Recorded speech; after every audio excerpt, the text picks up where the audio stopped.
ட்விட்டரில், அதாவது எக்ஸ் பேஜில் ட்வீட் போட்டிருக்காரு. இதுவரை என்ன ட்வீட்டு தெரியுமா? பறவைகளுக்கு உணவளியுங்கள் அப்படின்னு காக்கா ஃபோட்டோ, புறா ஃபோட்டோ,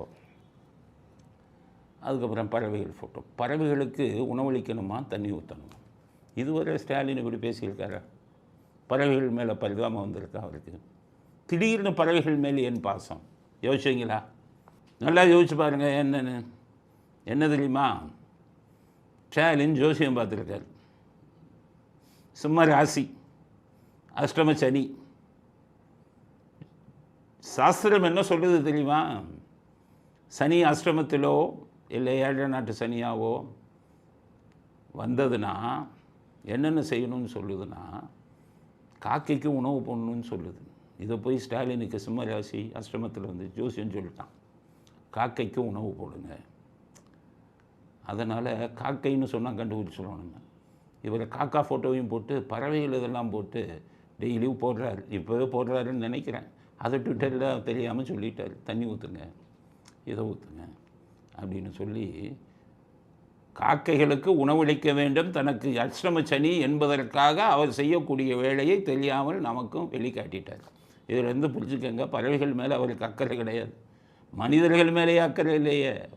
மனசாட்சி இல்லாமல் தமிழ்நாட்டு மக்கள் சொத்தை கொள்ளையடிக்கிற ஒரு ஆளுக்கு வந்து பறவைகள் மேலே இரக்கம் வருமா? அதனால் இதுக்காகத்தானே ஒரு சொல்லியிருக்காரு.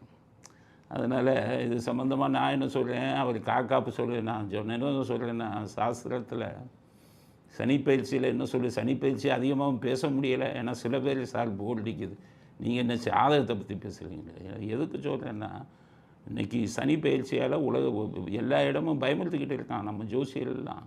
அங்கே மியான்மார் குண்டு இது நிலநடுக்கம் வந்துடுச்சு பார்த்தையா, சனி பயிற்சி தாங்கிறான் நம்மால் நாட்டுக்கே ஜாதகம் எழுதிட்டான் நம்ம ஆளுங்க.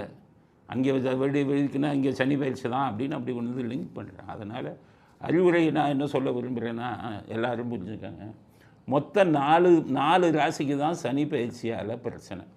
மிக அதிகமான பிரச்சனை மேஷ ராசிக்கு, அது வந்து 7 நாட்டு சனி ஆரம்பம். 2வது சிம்ம ராசிக்கு அஷ்டமத்து 8ஆம் இடத்துல சனி. இவங்க 2 பேருக்கு தான் ரொம்ப அதிகமான பிரச்சனைகள் சாஸ்திரப்படி வரணும். அதுக்கு அடுத்தது பார்த்திங்கன்னா தனுசு ராசிக்கு 4ல் சனி வருது, கன்னி ராசிக்கு 7ல் சனி வருது. அவங்களுக்கு ஓரளவு இவங்க 2 பேருக்கு அடுத்து அவர்களுக்கு ஓரளவு பிரச்சனை வரும். இதிலேருந்து விடுபடுறதுக்கு நீங்கள் என்ன பண்ணணும்னா, சனி ஸ்லோகம் கூகுளில் போய் டைப் பண்ணுங்கள், சனி ஸ்லோகம்னே பண்ணுங்கள், வரும்.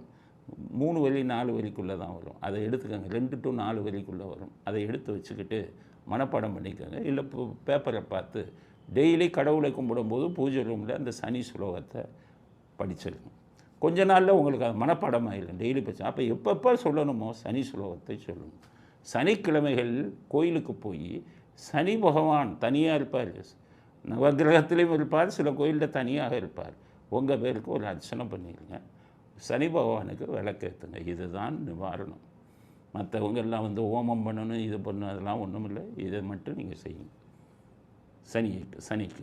இதற்கு மேலும் சனி தொந்தரவு கொடுத்தாருன்னா அதை எதிர்கொள்ள வேண்டும்.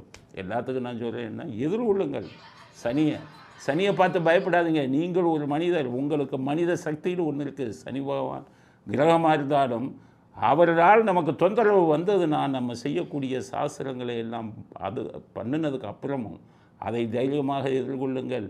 சனி பகவானை தைரியமாக எதிர்கொண்டு வெற்றி பெற்றவன் ஹரிச்சந்திரன் நாட்டுக்கே மன்னனாக இருந்தான் சொல்லுவாங்க. 7 நாள் அவருக்கு சனி வந்ததுக்கப்புறம்தான் நாட்டுக்கே மன்னனாக இருந்தார் ஹரிச்சந்திரன். மயானத்தில் போய் இது சிந்த வேலை பண்ணக்கூடிய இதில் போய் வேலை செஞ்சாங்க, பிணத்தை எரிக்கக்கூடியதில் போய் இருந்தான். நம்மளாலாம் இருந்தால் தற்கொலை பண்ணியிருப்போம். மன்னராக ராஜாவாக இருக்கிறவன் மயானத்தில் போய் வேலை பார்ப்பானா? அந்தளவுக்கு இது தாங்கக்கூடிய சக்தி எந்த மனுஷனுக்கு இருக்குது?